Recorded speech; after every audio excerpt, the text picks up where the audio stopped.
ನನಗದು ಸವಾಲು ಅನ್ಸಲ್ಲ, ಪ್ರಯೋಗನೂ ಅನ್ಸಲ್ಲ. ನನಗದು ಜೀವನದ ರೀತಿ, ರೈಟ್. ಇವಾಗ ನನಗೆ ಡ್ರೈವ್ ಮಾಡೋದು ದೊಡ್ಡ ಸವಾಲು. ದಿನ ಬೆಂಗಳೂರಲ್ಲಿ ನಾನು ಡ್ರೈವ್ ಮಾಡ್ಕೊಂಡು ಇಲ್ಲಿವರೆಗೂ ನಾನು ಯಾವುದೋ ಒಂದು ಪ್ರಯೋಗದಲ್ಲೇ ಡ್ರೈವ್ ಮಾಡ್ಕೊಂಡು ಬರಬೇಕು. ಅದಕ್ಕೆ ಇರೋ ರೂಲ್ನ ಯಾರೂ ಫಾಲೋ ಮಾಡೋದಿಲ್ಲ ಅಲ್ವಾ. ಸೊ ಪ್ರತಿ ಕ್ಷಣ ಪ್ರತಿ ದಿನವೂ ಜೀವನದಲ್ಲಿ ಡಿಫ್ರೆಂಟ್ ಥರ ಸವಾಲು ಬರುತ್ತೆ.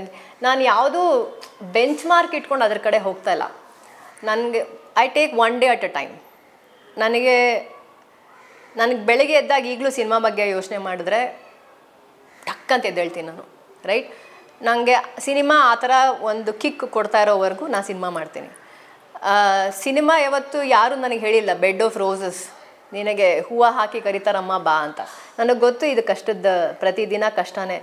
ಸುಮಾರು ಕಡೆ ಸುಮಾರು ಟೈಮಲ್ಲಿ ಸ್ವಲ್ಪ ಬೇಜಾರು ಆಗುತ್ತೆ. ಬಿಕಾಸ್ ನನ್ನ ಹೋರಾಟ ಬರೀ ಆ್ಯಸ್ ಅ ವುಮೆನ್ ನಾನು ಹೇಳೋ ಕಥೆಗಳನ್ನ ಪ್ರಪಂಚ ರೆಡಿ ಇಲ್ಲ ಕೇಳೋದಕ್ಕೆ.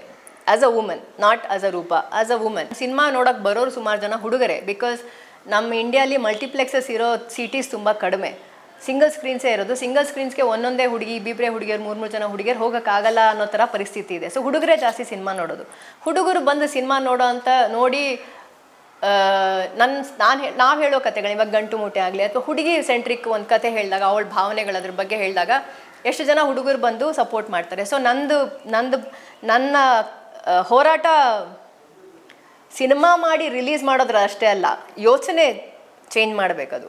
ಪ್ರತಿಯೊಬ್ಬರು ಯೋಚನೆ ಚೇಂಜ್ ಆಗಬೇಕು. ಸೊ ಅದು ನನ್ನೊಬ್ಬಳ ಕೈಯಲ್ಲಿ ಮಾಡೋಕ್ಕಾಗಲ್ಲ. ನನ್ನ ಥರ ಇನ್ನೂ ಒಂದು 100 ಜನ ಬರಬೇಕು ಹುಡುಗಿಯರು, ಅವ್ರ ಸಿನಿಮಾಗಳು ಮಾಡಬೇಕು. ಅದನ್ನು ಪ್ರಯೋಗ ಅಂದ್ಕೊಂಡು ಅಥವಾ ಸವಾಲು ಅಂದ್ಕೊಂಡು ಮಾಡಬೇಕು. ಆವಾಗಷ್ಟೇ ಇದು ಓವರ್ ದ ಟೈಮ್ ಚೇಂಜ್ ಆಗುತ್ತೆ.